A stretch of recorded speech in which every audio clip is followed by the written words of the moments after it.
खुशी का अनुभव हो रहा है कि इस छोटे से गांव में और दक्ष अकेडमी के सहयोग से आज इतनी भारी तादाद में लगभग 1200-1300 जो महिलाएं जिन्होंने ये कटिंग और टेलरिंग का जो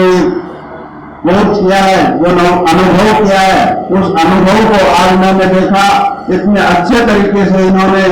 प्रदर्शित किया है। इन्होंने अच्छी अच्छी ड्रेसें बनाई हैं जो किसी बड़े मॉल में जाते हैं वही ड्रेसें होने के मुकाबले के इन्होंने आज जो काम किया उसके लिए मैं उनको बहुत बहुत बधाई दिया। मैं माननीय प्रधानमंत्री जी का धन्यवाद करूंगा कि उन्होंने एक ऐसी स्कीम जिन गांवों की जमीन एक्वायर हुई थी औद्योगिक क्षेत्र को बनाने के लिए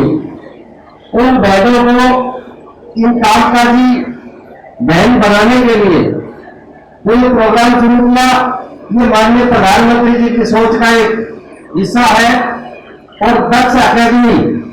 जो इस काम को आगे बढ़ा रही है, मैं अकेडमी के डायरेक्टर संस्था से जुड़े हुए सभी साथियों का धन्यवाद करूंगा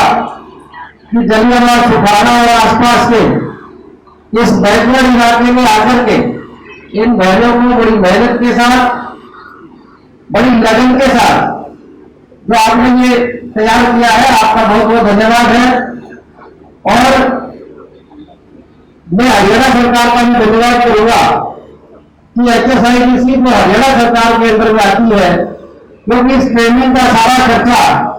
हरियाणा सरकार के HSIIDC विभाग के द्वारा आता है।